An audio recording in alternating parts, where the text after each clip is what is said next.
Whosoever hears this audio, if they be worthy, shall possess the insight, human, and superhuman abilities of the world's mightiest metahumans.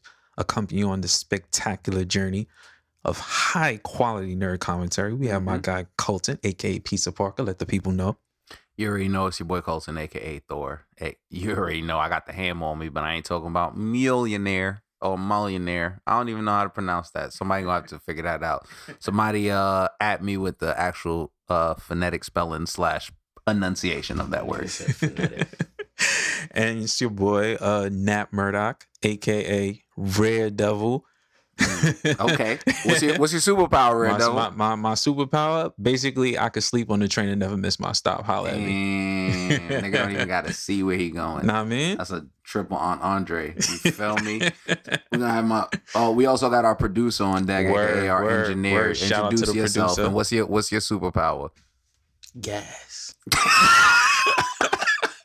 His name is not Gas. Please introduce yourself. Oh, gases, nigga. Oh, gases.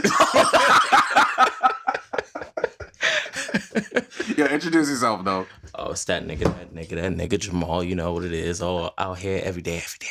Every day. All day. Gas. It's just gases, nigga. Don't ask. It's gas, nigga. So yeah, this is the first episode. Word. Of an amazing podcast. 100%, you know, the metahuman. What is the full? What's the full name? Give the people the full name. World's give the people mightiest. It's the mightiest metahumans. You know what I mean? We came up with the name. It was a concept we were sitting around talking about. Like we wanted to do like a podcast. You know, because we listen to everything Marvel related, DC related, anime related, and we just kind of looking for like a podcast that kind of spoke to us, and we didn't really find anything, so it was like, oh fuck it, let's actually make one. Yeah. And we sat around, came up with some ideas, and we're gonna give this thing a try. You know what I mean? And if I'm gonna translate it into a black sense, we made a podcast for nigga nerds. There you go. Whole facts. If you're a black nerd, or if you're a nerd of color, and or if you're we also have another special guest in the background, but we made a thing where we call white people that are cool with black culture urban whites. So if you're also an urban white, you down with this, and you fuck with the hip hop culture. Shout out my son Casey. Shout out my son Casey. He's a recipient of the Urban White Award, honestly. But shouts out my son Casey. You might be on an episode in the future. But yeah, if you're also an urban white, that we tried to make a podcast for you. We tried to make a nerd like he said, manga, anime, comic book, the even regular TV shows. It's nerdy and stuff. shit for hood niggas. Nerd culture. Yeah. You get what I'm saying? It's nerdy shit for hood niggas. A few arguments about things, like I'm pretty sure my man, do you like Star Wars? Let's not even get into this. We're gonna get that into a future episode. Let's don't make it hot. But we're gonna have a few great debates. I mean, we came together, Dennis. I don't know if you guys follow him on Twitter, but his Twitter name is Toy Soldiers. Yeah, Toy Soldiers. And he has a very amazing clothing line, and he's a very amazing artist, and he draws like a lot of pretty dope stuff. I think you did some stuff for Def Jam recently. Yeah. And that was a cool look. Yeah, and we came together through like mutual friends, and we like seen each other like a few events. And you were actually on one of my first podcasts. People of Color, the POC report. Shout out to Wise. And we kept in contact, and we had like a group chat talking about like comic book stuff and nerd stuff. Was called POC. POC. Yeah. Person of Color report. POC report. Not Tupac. I don't like that guy. Anyway, we're gonna continue. We're gonna go over that. We can talk about that in the future sense. But yeah, we just decided that we should make a podcast for the people of color, for like people like us. That we live around the corner from each other. And we also found out that we live literally down the block from each other. He lives on also. Oh shit. Yeah. He literally lives like a few blocks down. Maybe I shouldn't have put my address in there, but fuck it. Nah, cut that out. You know, I have to edit that out. Gas man. You better motherfucking go through this computer with your in a gaseous state and exit that shit out. But that shit live. But yeah, we just made a awesome podcast with people, and we just want you guys you know, to enjoy it, to fuck with us. You feel I mean? me? And we're gonna start with one of our first topics. It's a great topic. We're gonna. It's a little bit more serious, but it's also kind of funny. We're gonna talk about who is worthy enough. Yes. To live millionaire. Who is worthy enough to live millionaire? And then the rules are for this. Jamal, you could join in if you want. Mm-hmm. It's Thor's hammer for the people that don't know. Yeah, and the only people that are worthy could pick it up. And by worthy, I guess it means like someone would have. I don't. You know, I mean, you could be a good person. You don't even have to be a good person though, because not only good people picked up the hammer. It's just what worthy means. That's fact. And I guess you could make kind of your own interpretation because you got a strong resolve. Yeah, you have strong resolve. So we picked our top 5 people that we think could lift millionaire. And do you want to go first, or you want me to go first? I'm gonna go first. Go first, bro. All right. You gotta give your list, and you also gotta give your reasoning for every person. All right, big facts. All right, so number 5, Ted Danson. I'm gonna tell you why. I haven't seen that many episodes of Cheers, but I know for a fact no one ever paid for alcohol that came to that bar. That is a fucking fact. Yeah, that alone should give him the right to lift the hammer. Also, if people want to hear a little crazy fact, Ted Danson plays like a demon in the show The Good Place. Like he plays a fake god in like a hell. Like they pretend like it's heaven, but it's really hell. And then like, The Good Place is a really good show. People should watch that. But Ted Danson. Is, all right, he's worthy. He's definitely worthy. All right, number 4. Beyonce. Beyonce is definitely worthy. Beyonce did Homecoming, bro. Like she was out here wilding. Like Beyonce would be Thor of our universe. Yeah, like she got it. Beyonce is the only person who could be Thor. Nah, she gotta be. Man. I think she's worthy. Yeah, she gotta be worthy, bro. Like if you think she's not worthy, then you fight the Beehive. Like I'm not. There's something wrong with you. Honestly, that's a whole fact. Who's the next person? All right, number 3, Mr. Feeney. Mr. Feeney be giving niggas gems my entire life. Like, everyone's niggas' whole lives. Yeah, honestly. like this nigga, like he raised mad people off his gems. Like that's a whole fact. Like you've never seen him mad. Like he's been cool like my entire life. Yeah, he's been chilled. Yeah, the whole time. All right, so number 2. Okay. Number 2 is one of my sleeper picks. All right. So I'm gonna set it up for you. It's 2 a.m. Okay. You looking through, you switching through channels, you browsing. And you hear this one song. In the arms.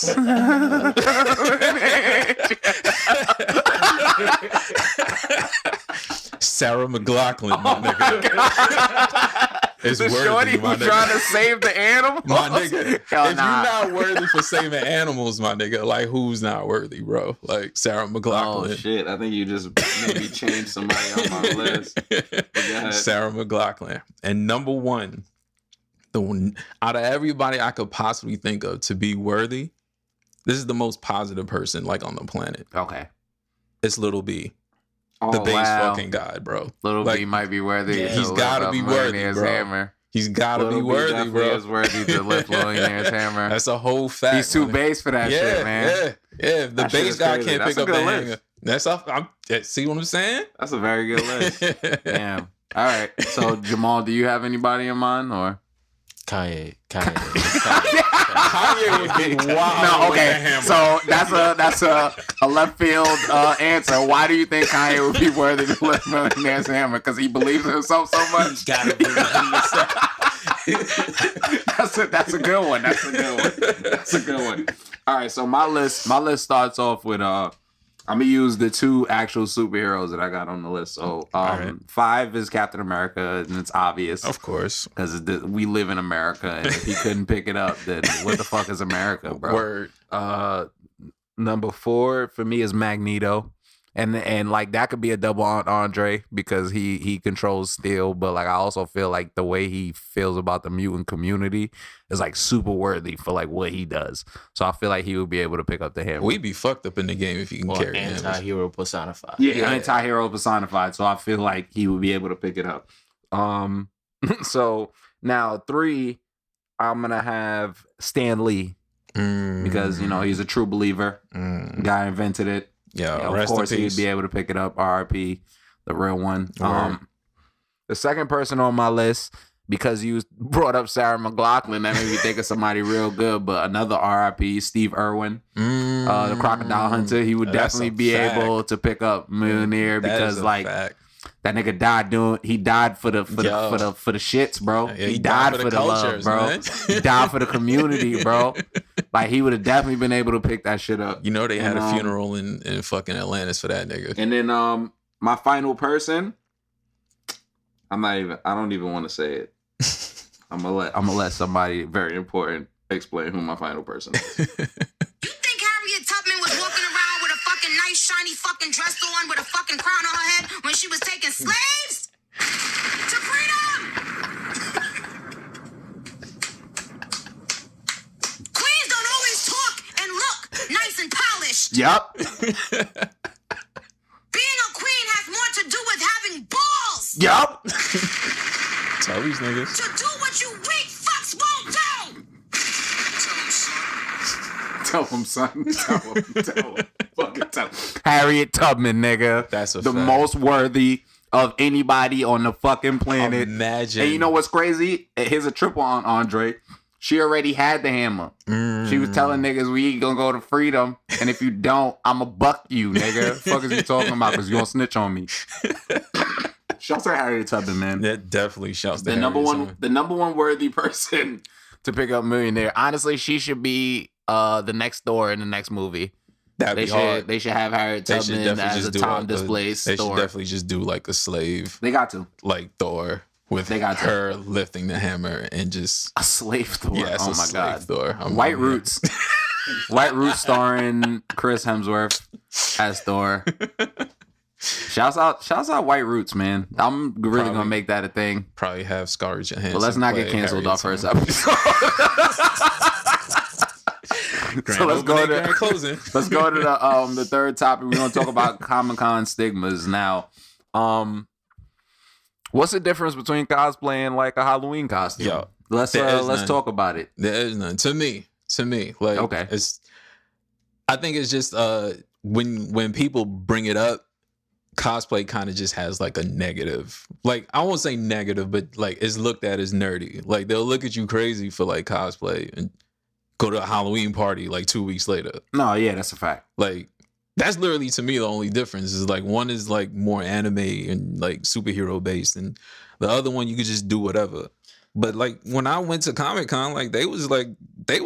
Like I was looking at them like, damn, I look stupid in jeans, bro. Like yeah, I got capes and shit. I feel out of place. I think now that nerd culture is actually being embraced more by like people, that like cosplay is actually a lot more acceptable now than it was back in the day. Facts. Like I always thought cosplay was fucking cool because I was always with nerd culture, so I always felt like if I went to something and everyone was dressed up as like the characters, I thought that was pretty cool. Yeah, like, I was like, yo, you that nigga.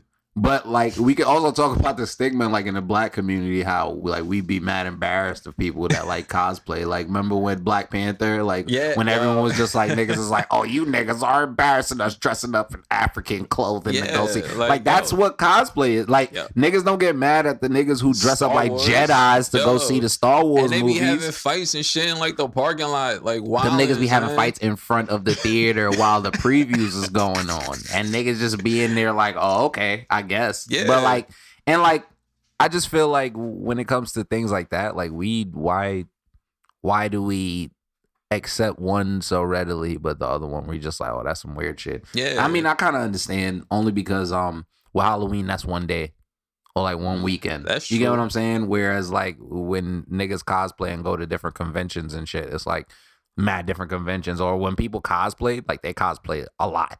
Like they have scheduled times, so they like go to different things and they like cosplay. So But at the same time, I feel like at the same time, like you don't shit on other people who tour and get like their fucking art off or what they like off. So it's just like it's still art. It's still art at the end of the day. And like honestly, like the way people cosplay now is like so ridiculous. Like it's like a whole they go new hard. level of like they build their shit, bro. As a person that went to Comic-Con, what was like some of your favorite cosplays that you shit. I've seen somebody do like the alien setup, like from the movie with like the rig. Oh shit. Yeah. I seen man, I seen like Halo joints, like group costumes where they came like 15 deep. I've seen I saw Final Fantasy, like they did like the whole squad, like the whole Final Fantasy 7 squad. Like that was dedication. Like nice. And they had like the summons and all that. Like everybody was dedicated, bro. Like oh shit. Nah, they go hard. And then like, you know, you could tell that some people they just do it for the love, because they might just come with like their girl or like they kids, and you know, they do like a whole group costume. Like everybody got like they one part. Like it's dope. Like it's really dope. And I feel like and I'll even admit to that. Like the first year that I went to Comic-Con, like I already had like in the back of my head, like this is about to be some super nerd shit. Like I'm a nerd, but like this is about to be some like next level shit.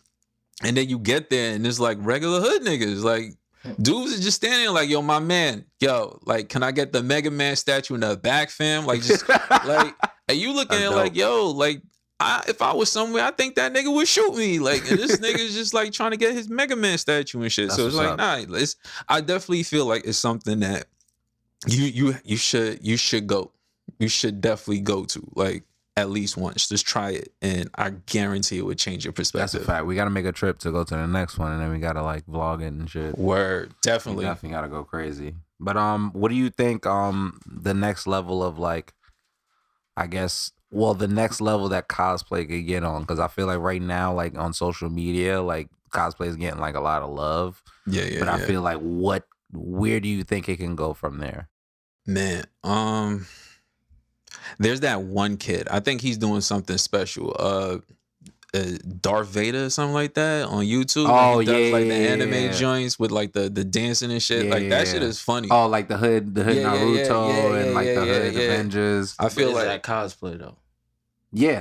Because he definitely it's acting and cosplay. Technically. And so then it's honestly, like him taking it to another level. It's like he's cosplaying and then he's doing like a whole little scenario put together. Facebook. And honestly, with him doing that, he's been like premiering a lot of his like short sketches at like cosplay conventions and like comic book conventions. So they like been letting him premiere it. So it's like I think that is letting them get to the next level. I feel like a lot of them should go into like doing live action acting and shit. Like just put it little sketches, little skits, like just do little fun shit. And I feel like it'll go crazy. And him doing that with hip hop, like that's bringing in people that probably has no idea what anime. It's just like, yo, this shit is hard, and I just fuck with this.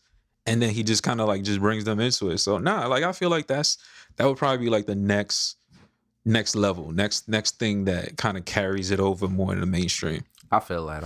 All right, so we're gonna go into the next topic and actually segues from the Comic-Con shit because we was talking about statues and figures and stuff. We're gonna talk about why do you collect? What do you collect? We can talk about comic, manga, Funko Pops, action figures, and different things like that. Like I won't front. Like at first, I kind of judged people with like the Funko Pops, but I felt it was just because like you don't do nothing with them. Like they just kind of sit in a box. And then it's like when I went there and then you see all the different types of things people collect. Because I mean, I collect too. Like I got like I got my little Avengers like action figure. Your shit is crazy, by the way. You know what I mean? I got trying to be modest. I got my little you got the whole cast. Yeah, you know what I mean? Like the entire MCU. Yeah. Light flex. Nothing crazy. But yeah, like, like you go there and you see like that's another thing too. Like when you go there and you see like how passionate some of these people are. I saw this dude pull up with his girl and he bought her like a mobile Gundam joint for like $400 and she just like died. Like it was like the most exciting shit to her. Like it's like you just see people just excited to do shit like that. And in a way, like I mean, because this particular topic, like it made me want to like Google it to find out more about it. And one person said something that I just thought was interesting. It was like, like people kind of look at you crazy for collecting stuff like that. But what's the difference? Like, it's like, for me, it's like art. Like, if I bought art pieces and I put it up on my wall, you wouldn't like trip. Yeah, it's like, what's the difference between the people that own like 100 pair of sneakers and people that own like kind of like 100 action figures? Because it takes. I mean, I understand that sneakers together. You wear them on your feet and shit, but these people that have like 200 plus pairs of sneakers wear their sneakers once or never wear them and just have them because they're for collection. You get what I'm saying? Like, so it's like, what's the difference between that? There's no real difference. It's just that it's perceived differently. Yeah. I'm saying, like, just like I was, just to reiterate, like, it's like collecting art. Like, the amount of time it takes to put some of them pieces together. And if you've seen some like the custom designers and some of the crazy things that they do in just like a basement and put together, and you're just like, yo, that's passion. Like, setups is dope. Yeah, and they look amazing. So, like, to me, collect what you like to collect, enjoy it. Whatever, if it's filling a void for you, if it's just art, if it's whatever, it's nostalgia. Just do it. That's just how I feel. Because I collect, I'm not a big collection person. Mm-hmm. Like, I got a few Funko Pops. Like, we probably have like a few like figures. We maybe got a few comic books. But like, at the end of the day, it's like, I think all that shit is dope. Like, if you collect like a lot of them shits is super dope. When I see one that I like, I always buy it. I want to have like a whole setup for it. So it's just like with the collection, I think it's just more about whatever you're into, like just you expressing yourself. If that's you expressing yourself, express yourself. Like, I feel like people be a lot too worried about like what other people think, when it's like, at the end of the day, when you bought it, it's for you. It's not for them. It doesn't matter if they feel like it's some weird shit or not, because at the end of the day, like, that's their opinion. Yeah. Like, their opinion shouldn't sway you on things that you like or not. I mean, it means something to you. Like, it's got to be something important. So, and I can't say I collect comic books because I have the Kindle app. So that's where I read like all my comics usually, and so I guess I collect them digitally. Not for real though. I guess they don't really have the value. Like, I guess it still counts, but yeah, it's for yourself. Like, it's for enjoyment. Like, I see the Funko Pops that I do have, and I know that I have a Rick one, I have a Morty one, and I have Annie from Attack on Titan, the female Titan. I think that's another reason why I never got into it, because it covers so much. It covers so much. It's like, I fucks with it so much. It's not like geared towards one. You can get Funko Pops. I feel you can get a Bob Ross Funko Pop. You know what I'm saying? So it's just like overwhelming. I think that shit is dope. So I'm about to like try to collect more, but I want to get like a nice little setup thing for it before I set it up. I feel that. Yeah, that's like, the collection shit, I'm not really super into it. I'm gonna start building more, so we're gonna keep giving you guys the updates. I only got like 3 Funko Pop, and then Jamal, you got like how many? 2? What's the ones you got over there? Vegeta. I only got 1. Yeah, he only got the bottom Vegeta. That shit is fire. I got like Morty with a gun. No, I got the Rick with a gun, and then I got like Morty, and then I have Annie, the female Titan from Attack on Titan. And that's another thing too. Like, people turn that into a hustle. Like, that's a fact. When I went to Comic-Con, it's the fact that they had like an exclusive. It was like an Iron Man, like the nano joint from Endgame. Oh, and them shits was like, I think like $15. This dude bought like 30 of them shits and flipping them for like $40 each.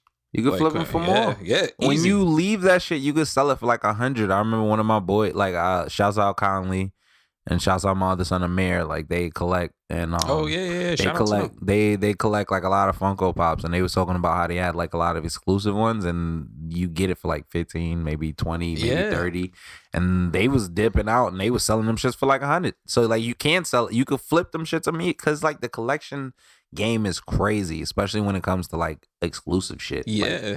So there's always gonna be somebody else. Get your money, man. Flip it. Yeah. Like, niggas flip sneakers, so you might as well flip all that other shit. You feel me? Yeah, wherever you get your money at. All right, now we're about to get into one of my favorite parts of this show. So I have a question for the people out there. We're going to pose this question to the people of Twitter, but we're also going to pose this question to Jamal right now, because this is going to be your first time hearing it. So, out of all the heroes and villains, who do you think wears bootcut jeans? Right? Hold on. We're about to assemble the Jean Lantern Corps. Yes, that's what we call this. The Jean Lantern Corps. How much jeans is too much jeans? So 5? superheroes or villains that you think wears bootcut jeans. No, not just jeans, bootcut jeans. Bootcut jeans. When they we talking about in the uniform, when they not in the costume, and they just we talking about bootcut, like we talking about boots on. Yeah, we talking about pre-racial America. We talking about red state. Yes. We talking redneck. Yes. We talking probably voted for Trump. Or the nigga is still stuck in the 2000s. Doesn't have to from the South. It could be baggy. It could be tight. Yeah. It's bootcut jeans. That's it. All you gotta know is that the bottom is flayed. Or villains. Either or. Jeans. Either one. Which one do you think wear boot? Which seems like his personality just exudes like, ooh, he's a bootcut jeans ass Trump supporting ass nigga. Yes. I like that one. That's a good one. Do you? So we'll all go one at a time. Got you. Captain America is on yours. Now, mine's I got Jon Stewart, the Black Republican Green Lantern. That nigga definitely wears bootcut jeans, and he definitely voted for Trump. Definitely. That nigga is the bald headed nigga from Justice League. Jamal, you know what I'm talking about, the black bald headed Green Lantern. That nigga's a Republican. He definitely wears bootcut jeans. He worked for the military. Definitely wears bootcut jeans. Come on, man. All right, I'm gonna tell you right now. I know for a fact that Juggernaut wears bootcut jeans. There's no way. There's no other jeans that can fit him. Exactly. By default, like he has to. He has to. That and he's a Russian dude. Like he's always angry. He's mad aggressive. Like he definitely wears nothing but boots. Okay, definitely. So Jamal, you got another person? Villain, the Red Hulk. Oh, the Red Hulk definitely wears bootcut jeans. That was General. That was General. That's General. Yeah, that nigga definitely. General Ross definitely wears bootcut jeans on his days off. When he go to a baseball game, throw some fucking bootcut jeans on, nigga. Just chill. Oh man, all right. And then my next person is a redneck all-star Superman. He's from Kansas or Kentucky or wherever the fuck he's from. He definitely wears bootcut jeans when he was on the fucking farm. You know my man Clark was wearing them damn bootcut jeans. He definitely was. All right.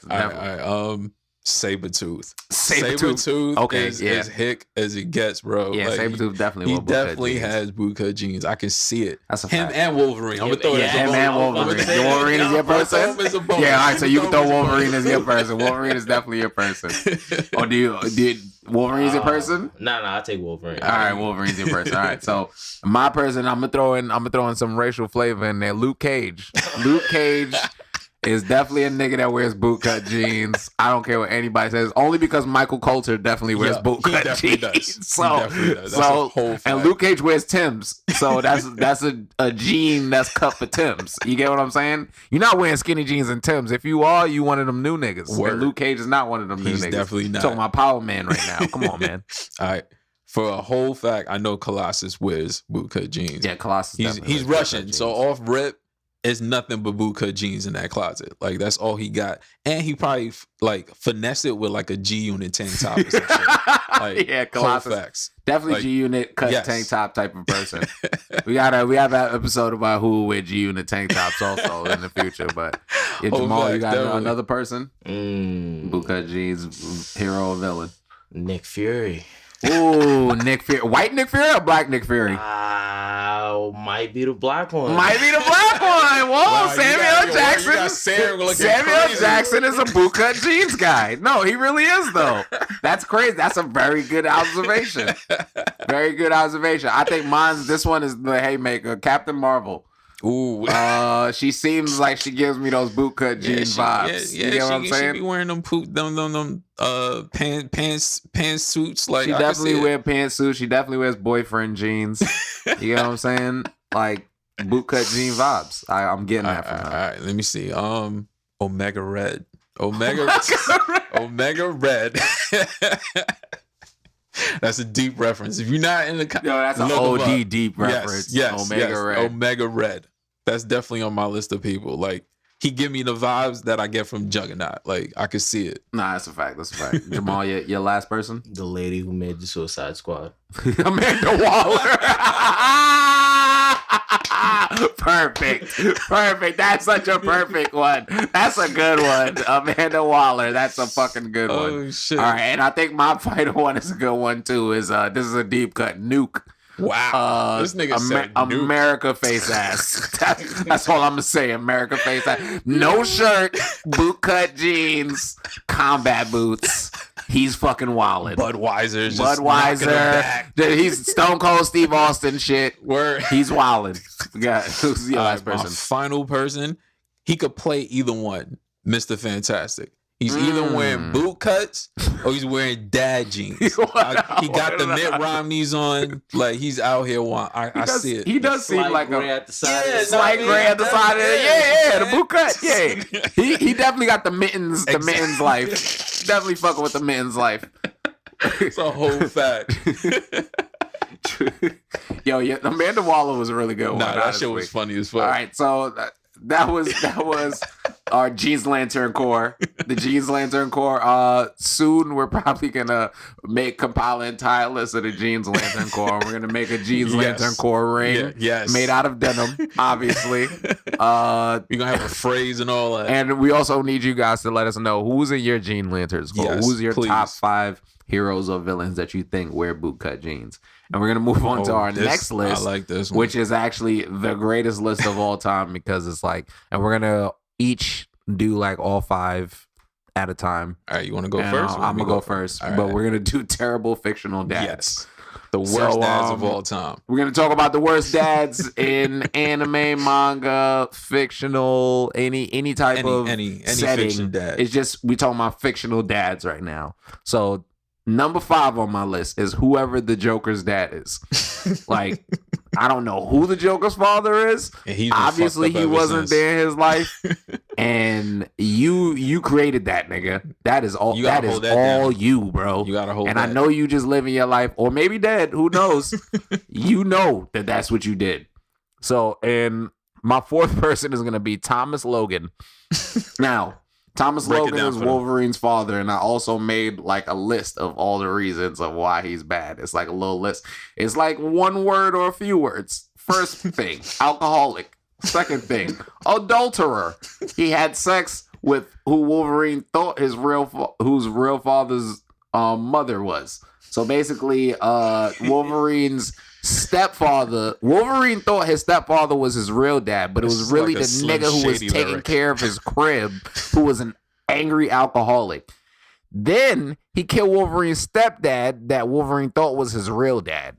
But then he got murdered by Wolverine by mistake on purpose because Wolverine's a fucking savage. By mistake on purpose. Because Wolverine is a fucking savage. So basically the story is, if y'all don't know, Wolverine's pops pulled up to the crib. Wolverine's real dad, Thomas Logan, pulled up to the crib super drunk, seen James Howlett, Wolverine's stepfather, and like seen the mother and was telling the mom like, run away with me while he was drunk. She was like, no, nigga, you broke. And you drunk, and nigga, you just the help. And he got tight and shot Wolverine's stepfather, who Wolverine thought was his real father, in the head. And then Wolverine got so mad that his mutant genes manifested and the bones came out his fucking hands, and he killed his real dad, who was a piece of shit. But he was a terrible fictional father because he didn't even let Wolverine know he was his real dad. But he couldn't. It was a crazy circumstance, but he didn't have to be an alcoholic about it. All right, next person. 3, Batman. Terrible fictional father. Why? This is true. Here's my list. Batman. All right. Just Batman. In general. Beat the shit out of his stepson/sons. That was his tough love shit. Let Jason Todd die. I don't care. He let that nigga die.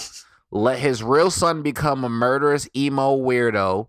Definitely let Damien become a super murderous emo weirdo. Put tracking chips on all his children. That's a fact. Definitely put tracking chips on all of these niggas. Didn't tell them anything. Never told any of them he loved them. That was definitely like one of the main things that like Batman did. And then they all left him at some point. So that just shows you how bad he was as like either just alive or dead.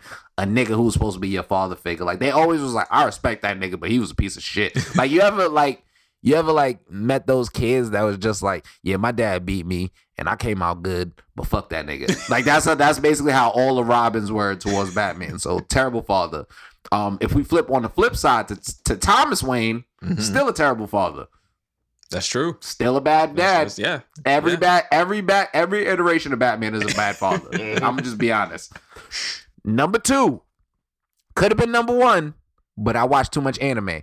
Goku. Now, I feel like that's kind of self-explanatory how Goku's a bad father. That nigga rather die than be in his kid's life. That nigga rather train than be in his kid's life. That nigga rather fight 15 villains than be in his kid's life. That nigga was not there for most of Gohan's life. That nigga was definitely not there for when Goten was born or when like he was growing up. He had a Goten, that nigga didn't even know he had a second son. This nigga Goku is perhaps the most irresponsible like father of all time. Of all time. Perhaps. And I'll only say perhaps because like everyone around him is so much more of a better father. Like Piccolo has no kids and he's a better dad. He raised his kids. Vegeta was a villain. This nigga came back and is the greatest dad in anime. And we could talk about the greatest dads in anime. And like I think Vegeta's number 1 in my opinion. Because that nigga would not miss anything that has to do with his kids for the world. That's true. He's amazing. Vegeta's so lit. And the number 1 worst dad ever in fictional anything, Jamal, you get a test for this. Show Tucker from motherfucking Full Metal Alchemist. This nigga, Full Metal Brotherhood. Yeah. This nigga turned his daughter into a chimera, y'all. His daughter and her dog. Fused them together, turned them into some type of beast shit, and thought that shit was good. He was like, nigga, that's science. Fuck is y'all niggas talking about? My daughter wanted to do this for science. Your daughter didn't want to do this shit, nigga. Show Tucker was the worst. Literally the worst. The worst fictional dad of all time, in my opinion. And that's me. That's that. I fuck with that list. Show Tucker. Terrible. I fuck with that list. All right. So my number 5, I don't think he gets enough credit for being a shitty dad. Peter Griffin. Peter Griffin is a shitty father. Yeah. If you had Peter Griffin as a father in real life, you had a sister named Meg. And watch how she turned out from his abuse, his mental abuse alone. She'd be a piece of shit. Like she'd literally be torn. Like she'd be broken. Yeah. Like off rip, he's definitely on my list. Number 4, another sleeper pick. The Fire Lord from Airbender. That nigga was trash. That nigga fucking didn't he snub Zuko until this nigga had the fire mark on his eye forever? That's a fact. That nigga is trash. Yeah, that nigga was the worst, son. That nigga was trash. All right, number 3. He's one of the greatest when it comes to waves. Yo, a wave check champion, nigga. 5 years in a row. 5 years in a row. Norman Osborn. Norman Osborn is a piece of shit. He's fucking Green Goblin. The Green Goblin. First of all, the only white man with waves in any type of media you gotta salute that everyone respected. Everyone was just like, that's not some bullshit waves. Them shits was real. Them shits was lit. Shit was hard. He cared more about his wave than his kid. That's a whole fact. That's a whole fact. He also cared about Peter more than he cared about his son. Yo, this nigga Norman Osborn wasn't shit. He was a good dad to Peter. Yep. But wasn't even, was he? He was also a villain to him. Yeah, so you're right. Where's that? All right, number 2, Darth Vader.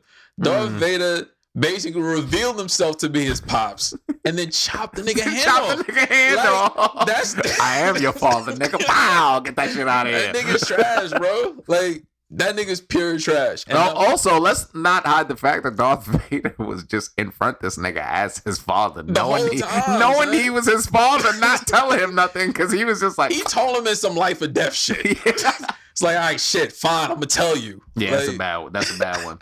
And my number 1 is your number 2, Goku. Goku has to be, like, for me, like, easily, like, the worst. Like, easily. Like, easily. Your kids grew up in a single parent household with 2 parents. That's not even mathematically possible. He's so neglectful. It's so crazy how neglectful he was of them. That makes no sense. That nigga was never proud of... Gohan became a lawyer. And he didn't care. And this nigga didn't give a shit. He's like, this nigga's weak as fuck. Man. Look how weak this nigga is. Oh my God. You went to school? For what? I ain't go to school. I turned out fine. Yo, I raised you, nigga. damn, yeah, No, you Goku didn't. is very terrible. Jamal, do you have anybody to add to the list? Nah, y'all said everybody. That's a fact. The final guy you said. Show is Tucker, worse. man. He's literally the worst piece of shit of all time, man. I swear, like, if I could fight him, if he was a real person, I would fight him. Nah, yeah, Me 100% honestly. But we're gonna move on to the next section. This is gonna be my favorite. Oh, you know, let's do it. Let's do it. We need that. Yeah, this is gonna be my favorite part.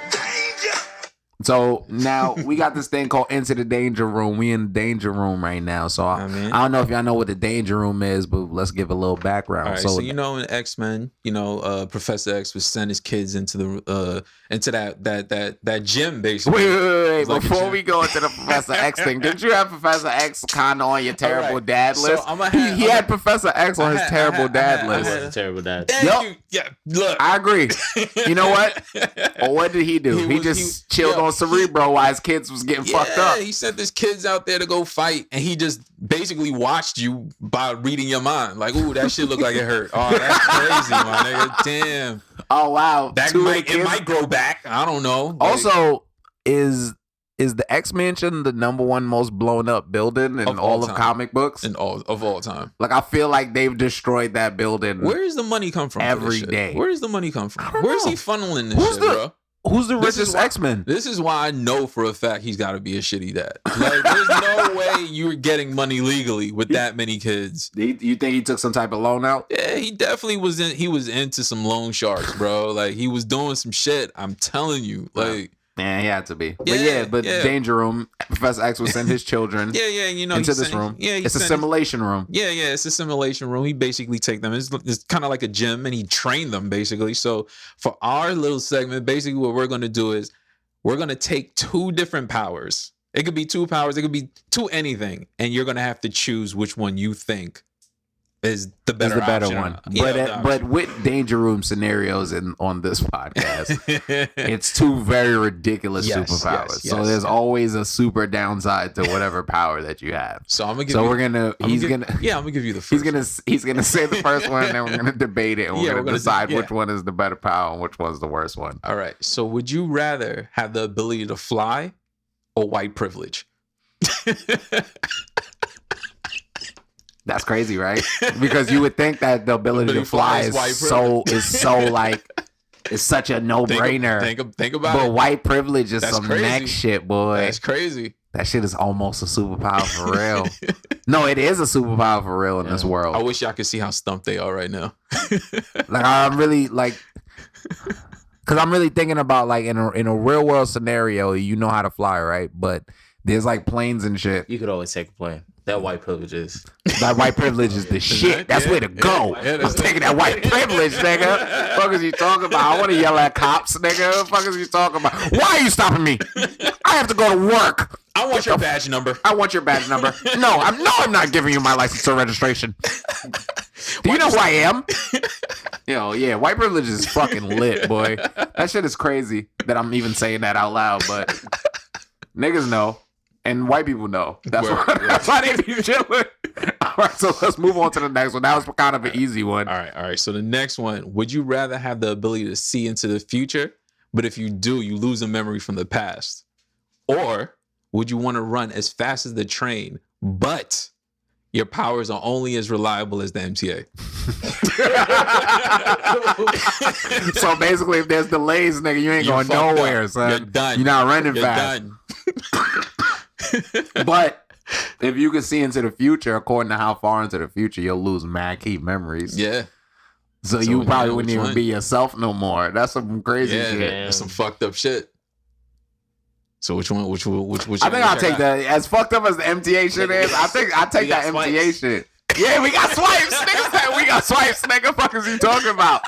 Yo, nah, yeah. I mean, honestly, I would just not run on weekends. Like the MTA, you feel me? It's like, yo, on weekends, bro, we can't be doing no superhero shit on weekends, bro.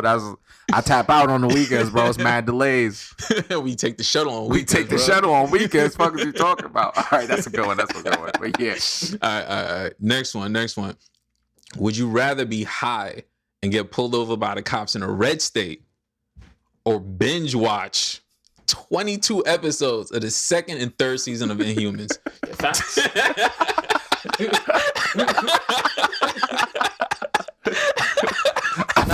I feel like if I'm gonna be honest, you're gonna die either way, son.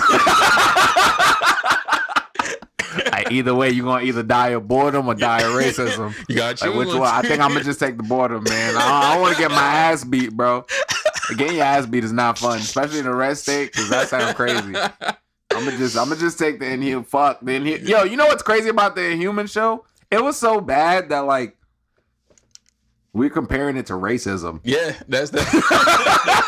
That's like how Like, bad damn, that show was. Like, fuck, would you or watch rather this shit? go Like- through rampant racism or watch this show? Which is like, it's not that hard, but it is because it's not good. I know but, somebody at ABC is hurt right now. Oh man, all I know is bring back Robbie Reyes, my man. Yeah, dead ass. It's my boy. All right, But yeah. all right. So the next one, you get the ability to phase through any object, but only if you crawl.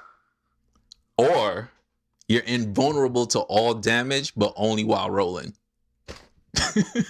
So here's the situation, right? Here's two situations. So Break it down for him. boom. Niggas is shooting. Niggas, it's a fucking bank robbery right now, right?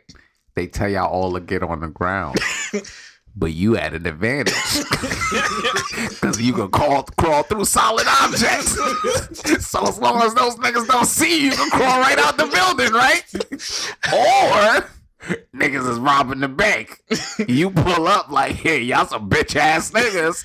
They drop on the ground when they start bucking and just start rolling. You invulnerable, nigga. They can't. The bullets will just bounce off you, nigga. It's just bouncing off you. But you gotta keep rolling. Yeah, That's the only issue. Like if you hit a wall, you're fucked up. That's the only issue. You just gotta roll in a circle over and over. You gotta be very aware. I don't know. I think I'm gonna take the crawling because I'm thinking about the roll situation, right? So say I'm rolling, right, and I'm good, but then I roll into something like it's a fucking rap for me, nigga. They gonna just shoot me up. Imagine dying in a fetal position, man. Yo, like, yeah. getting shot up like that. But also imagine you trying to crawl through a wall and a nigga shoot you while you crawling through the wall. You die in the wall, my nigga. You dying in the wall, bro. That shit is crazy. But I would take the crawling shit. The crawling shit is super weird, but I'd rather do that, man. Niggas Like, looking at you. What the I fuck would leave the club like peace, and then hit the ground, start crawling. Niggas would be like, "What is this nigga do?" Then I go through the wall. They'd be Niggas like, be like, "Oh shit, nah, we not fucking with this nigga." All right. So I say my This last one is so deep, I say my favorite one This for one's last. so deep. All right. It's so deep. So you get super strength, right? For 10 minutes. If you yell out a racial or homophobic slur. It doesn't matter which one. It doesn't matter. It doesn't matter which one. You just gotta yell one out. And Or- the person has to be like that race. Yeah, they have to Like, be the if same they're race. whatever that- yeah. race they are, like you have to yell that racial Like if slur someone, if you towards see them. someone getting robbed, the person getting robbed, you gotta yell something based on that person. Oh, but also it's only if you do something good. Yeah, Because then racists will have powers all the racists time. would You just know what I'm run saying? the They world. would just be screaming nigger and have Yeah, yeah. powers that unlimited power. Strength, But yeah, you have to do something good. And But- be racist. But you have to be either racist or but you gotta be homophobic at the same time. to get the 10 minutes of strength. Yeah. What's the next one? And the All right. second one is The second one, you can control people's minds, but you lose your mind right after for the same amount of time that you control theirs. so you go crazy. Yeah. The second you stop controlling their mind, you go insane for whatever amount of time you control yeah. their mind. So you gotta choose one. Do you want to Do you the want first one? All So right. the first one is You get basically get super super strength for 10 minutes if you yell out a racial or homophobic slur, but only if you're doing something good. Yes. So if you see somebody getting robbed, you see somebody Asian getting robbed, you gotta yell it out. And you gotta yell it out with like confidence. Like you gotta like you mean that shit. But you're trying to save the life. So if you're trying to save lives, so say it's a little. All right, so I'm about to get canceled right now. Say it's a little black baby on the train track. Like, come here, hey little nigga baby, hey little nigga baby, I'm coming to save you. You get 10 minutes of super strength to stop the train from hitting the baby.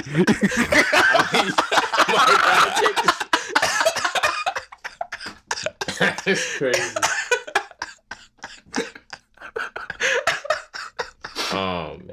See, and that same situation, why I would only take the racial slur one, is because if, like, say you control the mind of the conductor to stop the train, right? And once you go crazy, you might fuck the baby, son. You might wild out, son. You know, I don't want to deal with that, son. Like, I think, oh, fuck. I'm not going to use no homophobic slurs because I'm not trying to get canceled at all. But I'm be honest, I might fuck with some racial slurs, bro. But that 10 minutes is so super you get strength. that super strength. But only if I'm doing positive shit, that I guess that makes it like it doesn't really balance it out, though. Because if I save like a bunch of Chinese people and call them whatever the word is, I'm not gonna say it. I'm gonna add an extra. I'm gonna add another part to it. It could be racial. Sexist. Oh my God, son. What is this woman not doing in the kitchen? And then go save her? Oh God, that's terrible. No. Now Oh God. Oh God, I'll take that one. I'll take it still. That losing your mind shit is crazy, son. What you they got me out here like Kanye West. Cancel me, you feel me? You gotta cancel me, bro. If I'm saving niggas' lives but saying racial slurs, I gotta see the good. Like, can y'all not see the good in me? That is Kanye West, though. Yo, chill. See, full circle. Full circle. Worthy to live millionaire. You feel me? Oh shit. Oh yeah, the Danger Zone, man. The Danger Zone. Amazing. Amazing place. We're gonna get back to this. We probably gonna have a full Danger Room scenario episode in the future. Definitely. All right, so what we gonna tackle next? We gonna tackle Joker? Yeah, we got, 2 more things to do. We're gonna talk about the Joker and then the final shit. We're gonna talk about what's worthy, but we'll talk about that a little bit later. But we're gonna give a little Joker review. It's gonna be spoilers. So guys, if you didn't see the movie, you can stop that. We're gonna have annotations. I'm gonna tell you where to click to get past this part because there will be a lot of spoilers. Yeah. So Joker. Give me your first impressions. My first impressions of Joker is I fucking loved it. And I kind of scared myself watching it because I was like, damn, I feel this nigga. But it wasn't like, it wasn't on that level where it was just like, yeah, I feel him like I'm like on that white rage type shit. But I felt him on like the society type shit, like how society kind of creates the monsters and like then labels them monsters, but don't really do anything to really help them. They don't really do no real rehabilitation. They don't really they just throw people to the side. And it was kind of like a repeating theme throughout like the whole movie. Like how he there was a point where the dude gave him the gun and he's telling him like, yo, I kind of don't need this. Yeah.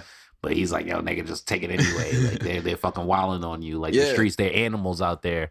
And they're like everyone in society, like his mom putting mad at the pressure on him, like all the time being like, oh, Thomas Wayne's your dad and blah, blah, blah, this and that. And just lying to him and being like mad crazy. Like his job, like not really fucking with him. The only nice person is like the short guy, the little guy. I think his name was Jeffrey. Shout out to Jeffrey. Yeah, shout out to Jeff. He survived because he was a real one. And like it was just so many things. Like the guy on the TV, Robert De Niro, whoever De Niro played, him making fun of him, calling him a joker and shit. Like, it's just was like a big reflection on how people see people with mental illness. That's definitely what I was going to say. Especially in society today. And it was like more realistic than it was a comic book movie, in my opinion. And I feel like that aspect of it and the aspect of just society seeing like how we basically make jokes out of a lot of serious things or people with like serious illnesses or serious problems or like going through real struggles, and we just like paint a picture on how we see them. Or like it also was like big on talking on class, and I was like really like happy that they like kind of touched on that because they made Thomas Wayne a dick. Like they made him like a OD classist ass dick. Like he was just like, yeah, those people told my poor people Bruce the entire time. Way. Yeah, of course. The same exact way. We'll beat the shit out of all these poor niggas. Like, you get what I'm saying? Like, and will rather talk to the rich niggas because he feels like, oh, they probably will speak with their words better. Right. So it's like, I think it was like kind of perfect that they showed that class shit and like showed like how niggas is getting fucked up from every angle, like society, class, like his own family, like where his workplace, like his neighborhood, like, so it's just like so many different aspects kind of created the monster. But at the end of the day, he took it upon himself to become that monster. You know what I'm saying? And I feel like that commentary is like kind of important, especially now, especially the way social media works and the way that like people portray people in specific ways, and it might not always necessarily be the true story. True. And like niggas could just say this and that, and then that becomes the truth. And it's like, it just takes a life of his own. I feel like they showed like a lot of different aspects, and I feel like just with the Joker character, Joaquin Phoenix like did his fucking like thing, like just making that cat, like, as much as people were saying like, oh, his laugh wasn't like this and he wasn't that and it wasn't action packed, like I felt like, was he supposed to punch 8-year-old Bruce in his mouth? Like Bruce was like an 8-year-old. You get what I'm saying? Like this is his origin story. Like he's not gonna just be overly like just, and if you know the Joker as a comic book fan, he's not some karate nigga. He's not gonna just bust in your spot and like hit and punch everybody in the fucking mouth on some crazy shit. Like the Joker is like really just chaotic, so you don't know what he's gonna do. So the nigga could be chilled for like a whole month and then just blow everything up for the next like 3 months. You get what I'm saying? So it's like, I just don't really see that concept of like people talking about like it not being action. But I do understand if you was expecting a comic book movie. Yeah. Well, I my thing with the movie was, off rip, it felt like it was clearly trying to show you like a reflection. He's basically a reflection of his society. Fact. Like everything that he became was from him just portraying what was put onto him. Fact. So like all the people he was violent against were the people that were violent against him. Like if you were cool with him, he was cool with you. Like it's just whatever you did to him, he just gave it back. Mm-hmm. And he just became a face of it. Like he became the face of that violence. Facts. So for me, like I enjoyed the movie. Like I know some people they didn't like it or whatever the case is. And like you just touched on, like, you know, they were expecting it to be more action packed. But think about it. Think about how insane an action-packed Joker with no hero is. It's basically him just killing everyone for 2 hours. Destroying Gotham. Yeah. Like by himself. It's literally just a serial killer for 2 hours. No one to stop him. Yeah. Because the cops never stop him. So it's like, you couldn't expect that. And clearly, even to piggyback off what you said earlier about him like basically dishing back what he was getting. Like, if people read deep into the comic books, like, they talk about, like, one of the weird Joker origins that I really like is how they say Joker is, like, basically, like, the evil incarnate of Gotham. Like, how Gotham, the evil in Gotham and all the people and all the evil in them is what the Joker is. And I feel like if we even gonna go that far, they kind of embodied that map perfectly, because at the end, what happened? Gotham realized that we have the chaotic savior. We kind of wanted. We always wanted to be this type of depraved, fucked up ass place. But because we realized, like, it's just like he broke a lot of the barriers down, basically, of like what it was. It was a thin veil of like richness and like, and not even just the richness. Like, you can tell, like, from the beginning of the movie, there was a tension between classes, and it was just like something that was bubbling, and they just needed someone to like just light the fire, break that balance. It was just him. And some of my favorite parts were, they seem pretty obvious. Like, if you look, all his scenes when he was just Arthur Fleck going up the steps, depressed, like, you know, he didn't care about what was going on in his life. He was just going through the daily up and downs or whatever, and when he finally embraced his madness, he danced right back down the steps. Right down the stairs. He opened up as like, that's me. Like, this is me now. Fuck it. Like, this is just the person that I am. And then when Gotham like embraced him, I was just like, damn, this is fire. Because I was just like, yo, this is really like the beginning of like just all the chaos. Like, literally, I feel like this movie like came out before all this Batman versus Superman and shit, like it would have saved like a lot of shit. Oh yeah, like for them, because definitely. I feel like if we're really gonna explain a story where Gotham goes crazy, or like where basically Bruce Wayne's parents dies and shit, like please explain why Gotham is so insane. You get what I'm saying? And they kind of explained why Gotham got so crazy, because that class balance broke after the Joker went on TV and did that crazy shit and showed niggas that like, we can do this. Y'all laughed at us and we're gonna get you the fuck out of the paint because y'all laughed at us. And like now we're not taking shit no more, and that's all people were waiting for. And you look at little things like the earlier scene when he met up with the therapist and she wasn't really listening to him. Yeah, and he told her like, "Yo, I've never felt happy. Like I'm depressed." And she was like, "Well, I'm gonna keep it real with you. This is our last session, and they've cut all funding." And he was like, "Yo, can I still get the pills?" And she was like, "No." So it was like pretty much from that point, it was just like, now you're just on your own. Yeah. So you're just sending people that clearly have issues just into the street to just figure shit out, and you don't care. And you just let them. Yeah, you just. And let she them even said straight up like they don't care about people like you. Don't care about people like me. Yeah. So the Joker was just festering the whole movie. Yeah. Yeah. Basically, they just kept piling shit onto him. Yeah. Like kept piling shit on. So it was like first, the niggas fucked him up at his job, so he tried to go back. They fired him because they thought like he was bullshitting. Yeah, because they broke his sign then or whatever. He was like, "I'm not gonna fire you. I'm gonna give you another chance." Then this nigga went to a children's hospital and had a gun. Some nigga gave him. This nigga was at the children's hospital dancing and a gun fell out. Yeah, and it was just like, bro, we gotta fire you because like, what? Why you brought the hammer here?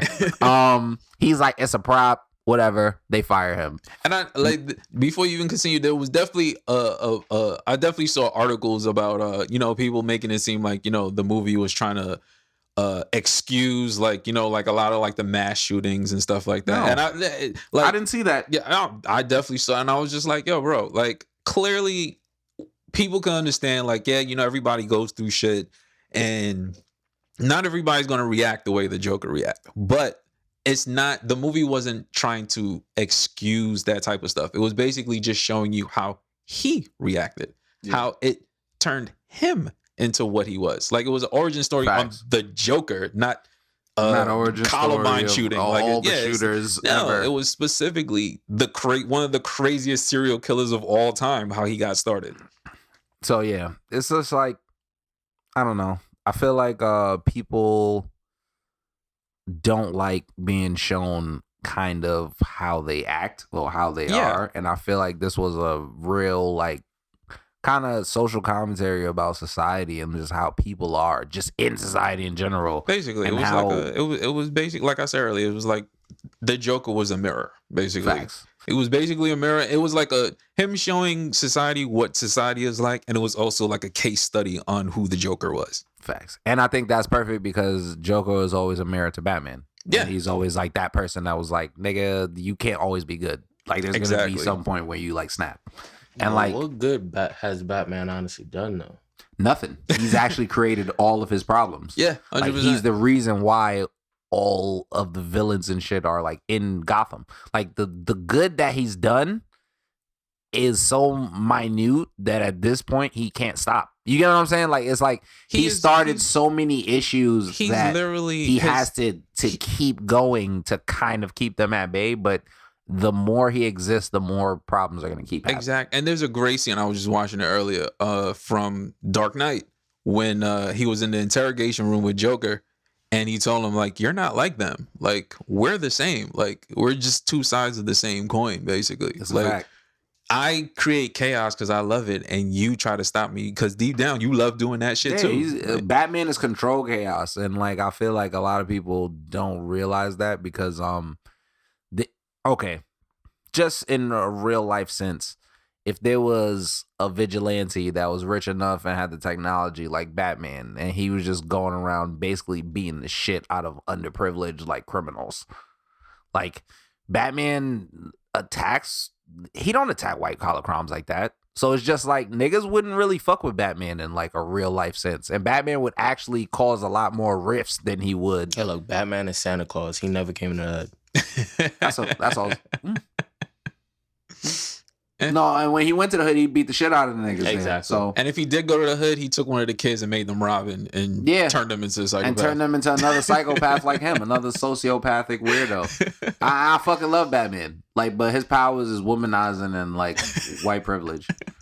Like that's literally his powers. But enough shitting on Batman. That's actually my man's. But it's always fun. We're gonna go move on to the worthy. Before you go into the worthy, I wanted to find out: do you have any type of theories on Joker, like the way it ended? Because I have one, and to me, the ending kind of showed, did it even really happen? Like, did any of that shit in the movie happen? Because like the Joker was insane. You think he could have made that whole shit up, and he was just Because remember at the end where he talked about the lady asked him what was so funny, and he was like, "You wouldn't get it." That makes mad sense. And then he runs out and just kills somebody because he's a psychopath. Yeah, he could have made that. He could have made that whole shit up. And you know what's crazy? He also did make up Shorty's relationship. So that was one of my favorite parts in that movie. That shit was fire. Joker's crazy. Yeah, but we knew that already. But at the same time, that would make a lot of sense. And you know, wow, that actually kind of took me back a little bit because it's just like. Yeah. Think about it. Like, yeah, he literally could have made that whole shit up. Because when the lady did ask him what was funny, he was like, "You wouldn't get it." Because think about it, the character of Joker, does he seem like he would try to get sympathy from you? He just makes shit up all the time, and like one of the things that we know about the Joker, specifically as people that have read the Joker or like grew up watching the Joker in different media, is that this nigga makes up his backstories all the time. Yeah, like he just makes shit up all the time, yeah. And people ask him, like niggas in Arkham ask him all the time, like what is your backstory? And he just always tells them a different story. Yeah. So that would be pretty lit. Yeah. But I truly feel like all that shit happened, like it all happened, and I feel like if they do bring him back for like a sequel, like that would be great. For Batman. I don't know if I'm willing to stand on this yet, but right now, and I know it's not fair to Heath because he didn't have a whole movie. Joaquin Phoenix might be my favorite Joker. Like on the low. That's a bold hot take. That might be me. I'm not sure if I'm willing to stand on it yet, but right now, you don't think Heath could have done a full film? That's a Human Torch. I'm not saying I don't think he could have. I'm just saying it's hard for me to. It's kind of like the whole Biggie Tupac thing. Like they only had like 2-3 albums, and yeah, you rate them as one of the best ever, but you can't just rate everything up until Heath and never give anybody else a chance. And I feel like Joaquin put his foot in that role. Like he killed that. Like if you went into that movie knowing the type of movie it was gonna be, and you sat there and you really watched it, he killed that role. Like, because I know me personally, I had low expectations. Nothing against him, but I just felt like they were doing like Warner was basically just putting out Batman or like anything related to Batman. And it just felt like, okay, Jared Leto's already going to be Joker, and then you just do this solo Joker movie that doesn't exist in the universe or whatever the case was. And it just kind of left a bad taste in my mouth going forward. But then when I saw the movie, he killed it. He killed it. I love his laugh. I know I saw a couple people say they didn't like it. Did Jared Leto? No, Joaquin. Joaquin's laugh was fire. I think his laugh was mad good. He murdered that. So for me, like I don't know if I'm willing to stand on it yet, but he might. So with the Robert Pattinson shit, and I know we're probably gonna get into this in like a future episode and get more information, but do you think that they're gonna have a Joker? For that movie, I don't think they will. I think the only reason they won't is because we've seen it so many times. Kind of like how Marvel did with like they haven't done Green Lantern. I mean, Green Goblin. Yeah. Like they kind of stayed away from that. I feel like they're gonna because you've seen some of the cast and they definitely did a Riddler. Yeah, that's a fact. They were talking to Jonah Hill as possibly being the Penguin, but I think that kind of broke down. So it's like it felt like they're trying to stay away from the basic Batman Joker. Okay. I mean, I'm sure they'll probably do like a face-off down the line anyway, but. All right, so we're gonna get to the final part, which is the Worthy. Yes. The Worthy is basically we pick our like weekly shares for the audience of comics, animated films, maybe food, maybe movies, just whatever you think is fire. Should be aware of or check out. And I'm gonna go first, and I think that what I want to put people onto is a basketball anime. The name of it is Ahiru no Sora, Ahiru space No space Sora, and it's basically a basketball anime. My son, his mom was on the Japanese national team. And she was a fucking boss, and she was dropping mad buckets on all these fuck niggas. And he goes to high school full of delinquents. And if you don't watch anime, delinquents are basically like hood niggas and criminals and niggas in gangs and shit. And the basketball team don't really fuck with basketball. They just beat niggas up. and they delinquents. So he just pulls up first day and he's like, I'm joining the basketball team. And they like, nigga, we don't play basketball. Fuck is you talking about? And he's like, nah, we finna play basketball. It's lit. And then they like, no, nigga, we not finna play basketball. So they whoop his ass. And then he's like, nah, nigga, I'm trying to play ball. They take his sneakers that his mom gave him. Very important. You know how animes go. It's a trope. My mom gave me them sneaks, nigga. The only important thing in my life. Willing to die for and they like, we about to throw it in the fire. He like, yo, play me 5-on-1. Play me 5-on-1. That's when you know one short nigga against 4 tall niggas and 1 girl who's like the captain of the girls basketball team. And this nigga hits them with mad tweens behind the backs. He took everyone's ankles, boy. Then went up a layup and they karate kicked him. Wow. Right? That's not even the best part. They karate kicked him, nigga falls. He's like, foul. He like, all right, the bet. fact you even got to call a foul from a karate kick. He like, all right, bet. Let me try again. Gets the ball at the 3-point line. Hits mad dribble moves on everybody again. Is about to drive in. They're like, yo, we about to hit him with some next shit. Nigga hits the ultimate James Harden 5-step back. And fadeaways from 3, nigga. And swish. Now the niggas on the basketball team and everybody loves basketball, nigga. Shouts out Ahiru no Sora. Basketball anime. Y'all need to go check that shit out. If I didn't do it justice, I don't know who will. Nah, go check it out. That's basketball definitely anime. That's definitely fire. What else you got? You got anything else? Or it was just that? Let me think. It's definitely worthy. It's gotta be. It's definitely worthy. It's definitely worthy. Let me think. What else? What else is worthy right now? Seis Manos.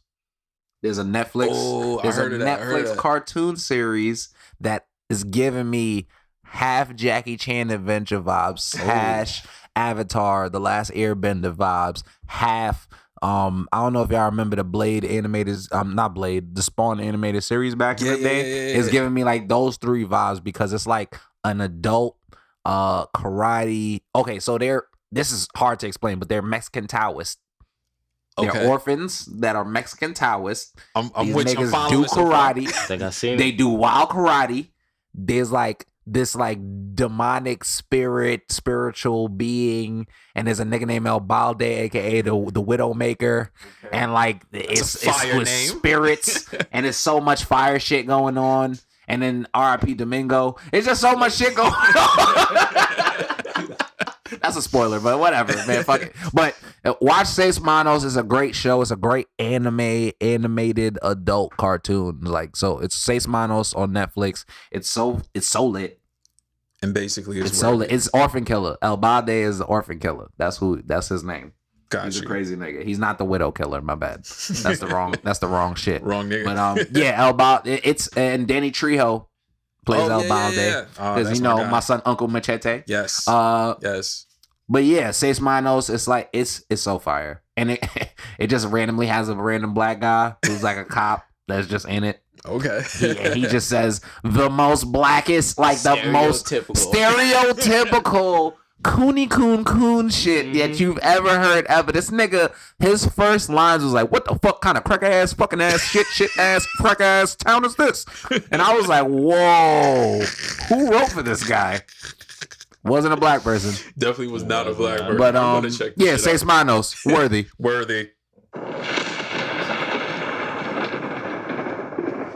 All right, so my picks. You did anime. I'm gonna do comics. So if you've ever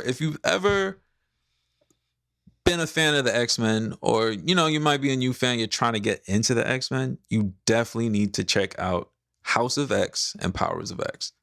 Both amazing, and it's pretty much like a reboot of the entire X-Men like lore. They're starting over, and them coming into the MCU, like this so might good. be a way to like usher them in. So good. Really fucking good. Definitely worthy. Let me hit that real quick for that. Super fucking worthy. They made everybody in the X-Men real niggas. Yes, again. even Cyclops is a real nigga. Cyclops. I mean, Cyclops. Yeah. He's a real nigga again. We're gonna have to do a real nigga list. That's a fact. The real nigga list is also coming soon. Definitely. Another comic I'm gonna give y'all, Absolute Carnage. Absolute Carnage is super fucking fire. I heard they've been doing some things over there. Yes, that shit is super fucking fire. You got Carnage coming back, taking like spines out of like X-Men, Avengers, and combining this shit into himself to become like a super Carnage. It's fire. I don't want to spoil too much. Just please check it out. And it's only about 6 issues long, but it's that shit's fire. OD. Yeah, that shit is fire. Absolute Carnage. And my final pick, food related, spot on 14th Street. Go to Donut Hub. Donut Hub? Donut Pub. Pub. Donut Pub. Yes. Donut Pub? Yes, Donut Pub. That sounds amazing. Yes. It's like I think I posted that before on Twitter. Like it had like the Oreo shits on the fucking donuts. That shit is fire, bro. And it's open 24/7. Oh, yeah, check that shit out, bro. Check that shit out. Very fucking worthy. Oh, I got one more thing. Give it to people. Food wise. Brooklyn Wing House, honey garlic wings. Shit! Hit it! Oh, mild. It was mild. Pretty mild. Nah, let's give it. Oh, there you go. Cracking on them. Yes. Them honey garlic wings is OD. Yes. Shouts out Brooklyn Wing House. Sponsor us, please. Word. Send us wings every time we record. But yeah. All right, man. Mr. Stark. I don't feel so good. I don't feel so good. I don't want it to end. I don't want to end the podcast. I don't want to end it. Oh my God, Mr. I'm Stark. sorry. We out. Play the dust sound, Jamal.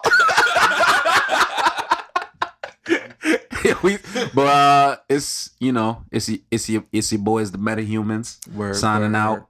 You know, we trying to work on our outro right now. We're gonna figure out a bunch of random quotes from superheroes and probably read them out loud. Maybe some funny quotes. I feel like that would probably be pretty good. Yeah, we'll find out what the people like. One of my favorite quotes from M. Bison from Street Fighter. Yes, yes, and we're out.